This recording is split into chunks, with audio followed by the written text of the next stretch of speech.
Buenos días. Desde CIG Auditores y Consultores es un placer saludarlos el día de hoy, en donde queremos compartir con ustedes una presentación que hemos titulado Auditoría Interna. Todo cambia. Un subtítulo que me recuerda a Mercedes Sosa, cuando cantaba Cambia, todo cambia. Y parodiándola, yo diría que cambie la auditoría interna no es extraño. Continuemos entonces. La pregunta es, ¿cómo está cambiando el marco internacional para la práctica profesional de la auditoría interna? Y aquí tenemos el marco internacional para la práctica profesional de auditoría interna, cómo está actualmente, que está representado por la misión, la definición, el código de ética, los principios básicos, las normas o estándares y las guías de implementación. Todos estos elementos van ahora a estar conformando lo que se denomina la norma global de auditoría interna o el estándar global de auditoría interna, como ustedes lo prefieran. Esto significa entonces que el marco internacional para la práctica profesional de la auditoría interna desaparece. Pues la respuesta es no, esto no significa eso. Lo que sucede es que ahora el marco profesional para la práctica va a estar conformado por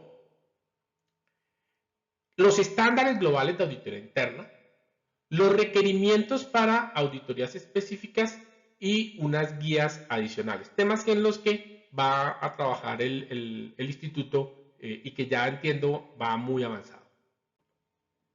Pero ¿cuáles son estos cambios de los que yo les estoy hablando? El primer cambio es un cambio formal, es un cambio en el nombre de las normas internacionales para la práctica profesional de auditoría interna, que era lo que antes llamábamos las normas únicamente o el estándar, ha pasado a denominarse normas globales de auditoría interna. Estas normas globales de auditoría interna generan una nueva estructura en donde el contenido de los 6 elementos del marco, que eran la misión, la definición, el código de ética, los principios básicos, los estándares y las guías de implementación, van a estar incorporados en los estándares globales de auditoría interna. Y este estándar nuevo está conformado por 5 dominios que indican claramente las funciones y responsabilidades clave. ¿Cuáles serían estos dominios? El primer dominio es el propósito de la auditoría interna. Este contiene los elementos de la definición y misión actual de la auditoría interna. Segundo dominio es la ética y el profesionalismo, que incorpora y desarrolla el código de ética vigente. El tercer dominio es el gobierno de la función de auditoría interna, que se enfoca en la relación que hay entre la Junta y el director ejecutivo de auditoría. El siguiente dominio es la gestión de la función de auditoría interna, que se centra en los requisitos para que el DAE gestione la función de auditoría interna de una forma eficaz.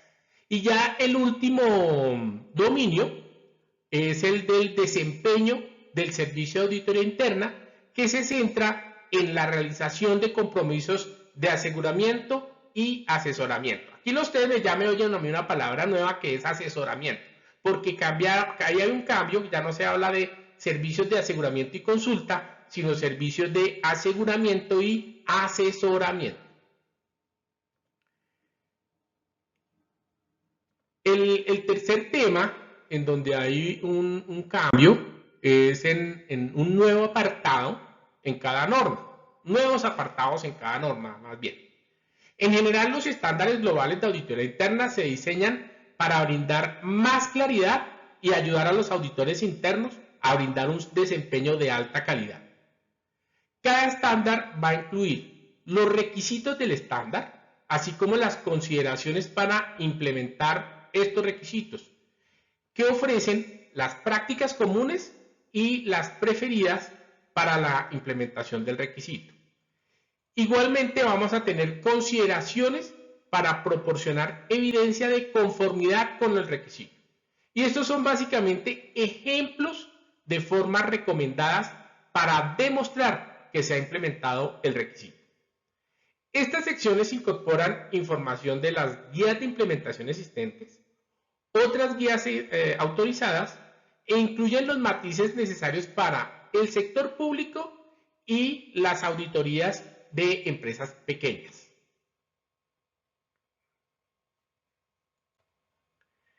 El cuarto aspecto nuevo es el propósito de la auditoría interna.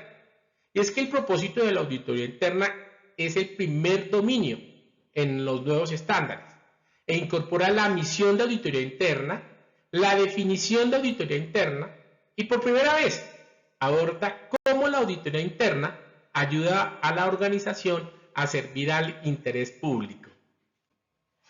Vamos para el quinto nuevo aspecto y es el dominio y estándares de ética y profesionalismo. El código de ética, que era un documento separado, se incorpora en el dominio de ética y profesionalismo de las normas. Además, este dominio contiene estándares sobre el debido cuidado profesional, el escepticismo profesional y los requisitos mínimos para el desarrollo profesional y continuo de los auditores internos. El sexto cambio es un nuevo dominio y normas de gobierno. Se ha aclarado la definición y el uso del término de junta y el papel de la junta en el gobierno de la función de auditoría interna.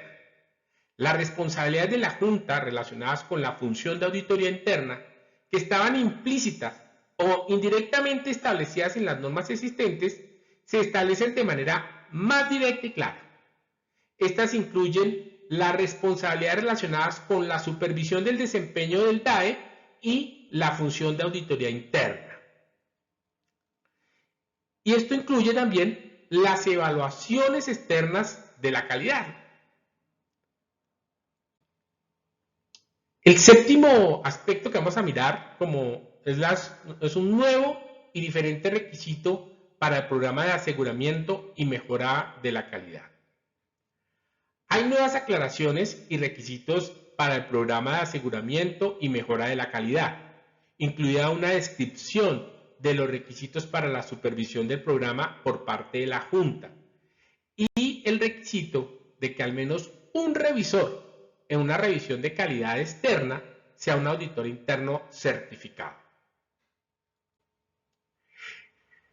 El octavo aspecto es una especial atención al sector público. El sector público ahora se define en el glosario de las normas propuestos y en la nueva sección de consideraciones para la implementación se aborda específicamente la información para ayudar a los auditores internos en el sector público. El noveno aspecto que vamos a resaltar es un riguroso proceso de establecimiento de normas con un mayor enfoque en las partes interesadas y en el interés público. El interés público se consideró intencionalmente al crear el nuevo proceso de establecimiento de normas y el propósito de la auditoría interna, así como al actualizar otras normas para considerar las partes relacionadas. Para finalizar, los aspectos que vamos a resaltar es los términos nuevos y un glosario revisado y ampliado. Para brindar una claridad, los estándares propuestos introducen y definen términos como criterio, condición, hallazgo, riesgo inherente, riesgo residual, tolerancia al riesgo, causa raíz, comúnmente utilizados cuando estamos prestando servicios de auditoría interna. Ahora la pregunta es, bueno, pero ¿y nosotros qué tenemos que hacer y qué sigue?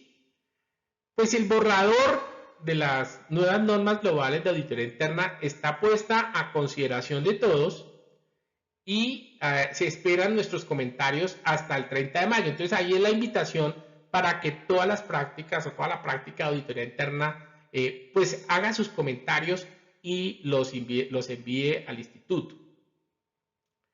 Después de hacer los análisis, pues el instituto espera que para finales del año 2023 pues ya esté en estas normas emitidas.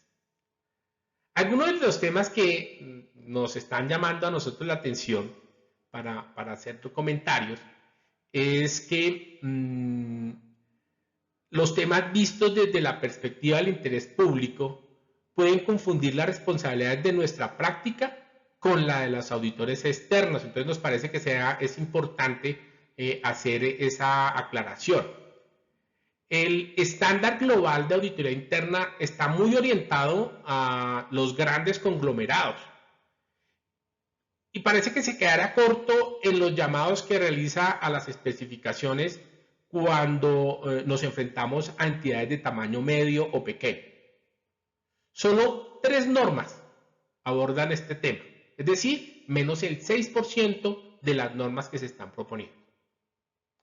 Tercer punto es que al igual que en el anterior, de las 53 normas que componen los estándares globales de auditoría interna, solo 19 normas incluyen consideraciones para la implementación que aborden específicamente la información para ayudar a los auditores internos en el sector público. Es decir, que solamente un 35% de las normas que se están proponiendo. Hasta aquí los temas que queríamos compartir con ustedes. Muchas gracias por atendernos, por escucharnos. Y no olviden comenzar a leer las normas. Nosotros vamos a seguir hablando sobre estos temas porque nos encantan. Los espero en próximas ocasiones. Que estén muy bien y muchas gracias.